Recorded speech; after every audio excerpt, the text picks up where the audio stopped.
এটা বাংলাদেশ, এমন দেশটি কোথাও খুঁজে পাবে না গো তুমি। আহা, খালি ফতুয়াবাজি।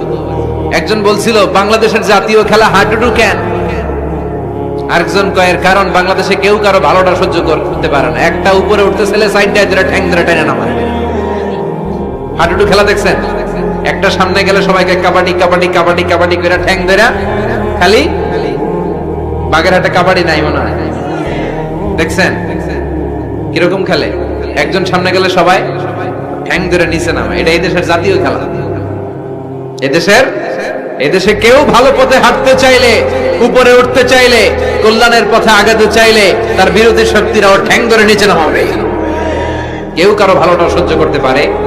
আর ফতুয়াবাজি, তুই কাফের, তুই মুনাফেক, তুই মুশরিক, তোর দাদা কাফের, তোর শ্বশুর কাফের, তোর বেয়াই কাফের। ওই কাফের বেয়াই মারা গেলে ওরে যেখানে কবর দেয়া হবে, ওই কবরের উপরে যে ঘাস উঠবে, ওই ঘাস যে গরু খাবে, ওই গরুর যে দুধ খাবে, ও কাফের। কথা কন, খালি ফতুয়াবাজি।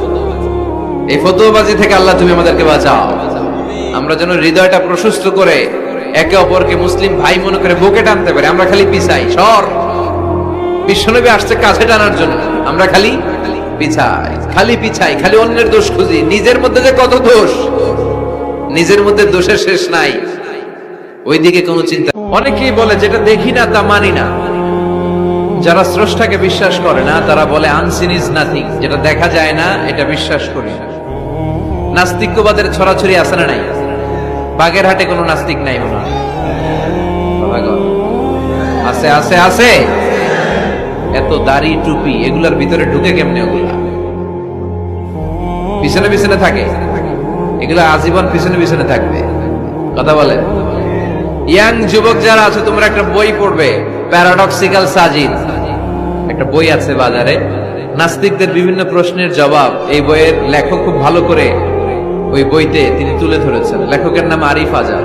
এটা পড়লে শিক্ষিত যারা, তাদের মনের মধ্যে এই ঘুরপাক করা প্রশ্নগুলোর উত্তর তারা পেয়ে যাবে। বইয়ের নাম প্যারাডক্সিক্যাল সাজিদ, আরিফ আজাদের লেখা।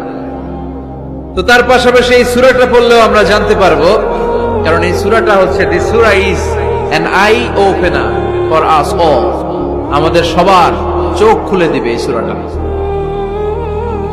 আমাদের ঘুমন্ত বিবেককে জাগিয়ে তুলবে এই সূরাটা। যারা বলে যে স্রষ্টাকে দেখা যায় না, তাদের জন্য এই সূরাটা একটা মেডিসিন।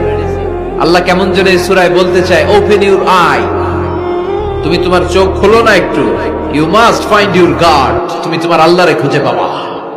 এক বছরে কয়দিন না খেয়ে থেকেছেন আপনারা? সারা বছরে অসুস্থ ছিলেন কয়দিন? সারা বছরই সুস্থ ছিলাম, ঠিক কিনা? পুরো বছরই আমাদেরকে রিজিক দিয়ে ধন্য করেছে কে? এত সুখে থাকার পরেও ভূতে কিলায়, ঠিক কিনা? আমরা কমপ্লেইন করি, আল্লাহ এইটা নাই, ওইটা নাই, এইটা চাই, ওইটা চাই, এইটা লাগবে, ওইটা লাগবে। তো এই জন্য রাসূল সাল্লাল্লাহু আলাইহি ওয়াসাল্লাম বলেছেন, উনজুর ইলা মান হুয়া আসফালা মিনকা, তোমার চেয়ে যে নিম্নগামী অবস্থানে আছে তার দিকে তাকায় দেখো যে তুমি কত সুখী, তাই না? তোমার চেয়ে উপরের দিকে যারা আছে তাদের দিকে তাকিও না, নিচের দিকে যারা আছে তাদের দিকে তাকাও। হাসপাতালের বার্ন ইউনিটে যান, আগুনে ঝলসে গিয়েছে যে সমস্ত মানুষের দেহ, তাদেরকে ভর্তি করা হয় হাসপাতালের বার্ন ইউনিটে। ওখানে গেলে দেখবেন যে তারা কিভাবে চিৎকার করে, সারা দেহটা ঝলসে গিয়েছে, জ্বলে পুড়ে ছারখার। রক্তের মধ্যে একটা উপাদান আছে প্লাজমা, এটা ঠান্ডা করে ভিতরে ঢুকাইতে হয়। চিৎকার আর চিৎকার।